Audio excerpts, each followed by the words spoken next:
حضرت عمر رضی اللہ عنہ کی شہادت کی خبر جب مدینہ اور مدینہ کے اطراف میں پہنچی تو لوگ جوک در جوک آنے لگے، بوڑھے بچے نوجوان عورتیں سب رو رہی تھیں۔ ہر ایک کی زبان پر تھا کاش عمر کی جگہ ہم ہوتے، ہم شہید ہو جاتے، عمر زندہ رہ جاتے۔ یہ لوگوں کی طرف سے محبت کی انتہا تھی۔ روایت میں آتا ہے حضرت امام باقر رضی اللہ عنہ فرماتے ہیں جب عمر رضی اللہ عنہ کو غسل دے دیا گیا، کفن پہنا دیا گیا، تو اس وقت حضرت علی رضی اللہ عنہ تشریف لائے اور کھڑے ہو کر فرمانے لگے اس پر اللہ کی رحمت ہو اور صلاۃ و سلام ہو، اس کفن پوش سے بہتر میرے نزدیک کوئی شخص نہیں ہے۔ پھر حضرت علی رضی اللہ عنہ نے فرمایا میں چاہتا ہوں کہ جب میں اللہ سے ملوں تو عمر جیسے اعمال نامے کے ساتھ اللہ سے ملوں۔ مطلب یہ تھا کہ میرا اعمال نامہ عمر کے اعمال نامے سے ملتا ہو۔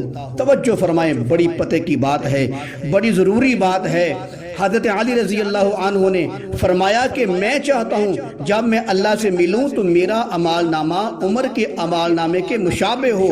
حضرت علی رضی اللہ عنہ نے یہ جملہ بول کر عمر رضی اللہ عنہ کے اعمال نامے کے پاک صاف ہونے کی گواہی دے دی اور مہر لگا دی کہ عمر رضی اللہ عنہ کا اعمال نامہ پاک ہے۔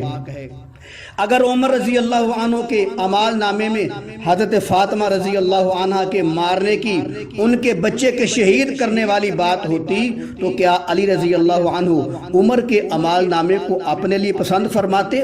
کبھی نہیں۔ اپنے ذمے لیتے؟ کبھی نہیں۔ تو حضرت علی رضی اللہ عنہ نے عمر کے اعمال نامے کو اپنے لیے پسند کیا ہے، اپنے ذمے لیا ہے۔ تو حضرت علی رضی اللہ عنہ نے عمر رضی اللہ عنہ کے اعمال نامے کو اپنے ذمے لے کر یہ ثابت کر دیا ہے کہ عمر کے اعمال نامے میں حضرت فاطمہ رضی اللہ عنہ کے مارنے کی کوئی بات نہیں ہے، یہ سب جھوٹ ہے۔